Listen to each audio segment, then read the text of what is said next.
Donc, après le calcul du montant, bien sûr, il faut dresser ou bien il faut tracer le bilan, pardon, le journal. Alors, on a parlé, on a dit que le journal est un tableau ou bien est un document qui était obligatoire au niveau de la comptabilité. Alors, le journal est un tableau qui était obligatoire au niveau de la comptabilité, donc sur lequel je peux enregistrer donc soit les éléments de débit ou bien les éléments au niveau de crédit. Alors pour le journal, donc voilà la forme de journal, donc sous forme d'un tableau. Alors premièrement le tableau, alors le journal de client, bien sûr.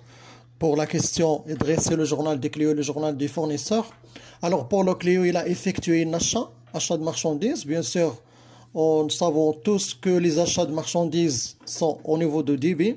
Le numéro de compte 6111, achat de marchandises. Alors le montant, bien sûr, au niveau de débit.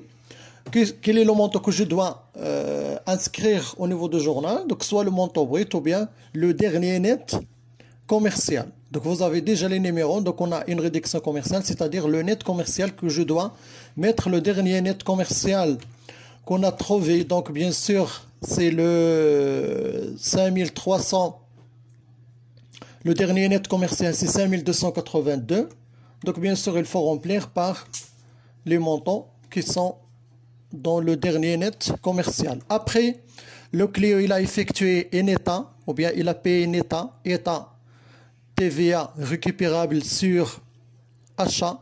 Alors le montant de la TVA, c'est le montant de la TVA avec lequel je peux inscrire au niveau du journal. Bien sûr, c'est clair.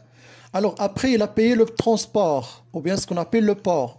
Le port 61,42. Bien sûr, le montant que je dois mettre au niveau de transport, c'est le montant de port. La contrepartie de ces écritures, c'est le fournisseur. Alors, le fournisseur 4411, un fournisseur. Le montant que je dois inscrire au niveau de fournisseur, c'est le montant TTC. Alors, le montant TTC, donc bien sûr au niveau de fournisseur. Bien sûr, avant de quitter le journal de fournisseur ou bien le journal de client, il faut vérifier, bien sûr, un principe parmi les principes de la comptabilité, le principe de la partie double. Il faut vérifier que le total de débit égale au total de crédit. Après vérification, bien sûr, c'est sûr et certain que vous pouvez, ou bien que vous pouvez trouver le même montant au niveau, soit au niveau de débit ou bien au niveau de crédit. Alors, ça, chez le client. Après, on va voir, bien sûr, chez le fournisseur. Alors, le journal de fournisseur, c'est la contrepassation de clients, bien sûr, avec des nouveaux comptes qui sont nouveaux.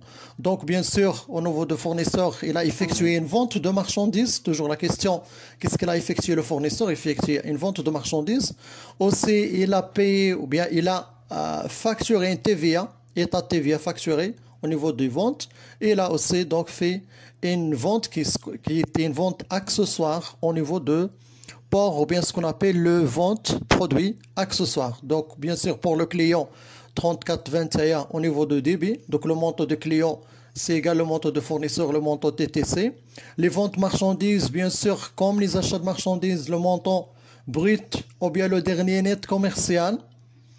Le état TVA facturé sur les ventes, bien sûr le montant de la TVA, et le VPA, c'est-à-dire le vente produit accessoire, le montant de port 61,27. Alors vous avez le numéro de compte, vous avez tout ça, donc il faut tout simplement donc recopier l'exercice. Bien sûr, il faut un journal, il faut avoir une date, il faut avoir la vérification, bien la justification de l'écriture comptable. La date, bien sûr, c'est le 8. Et la justification, vous avez le numéro de facture, il faut inscrire au-dessus de journal et la date au début de journal. Voilà, merci. Donc, on va continuer sur ça, sur la deuxième opération. Et bien sûr, vous remarquez que les opérations sont les mêmes. Donc, seulement les chiffres qui sont différents d'une opération à une autre. Merci.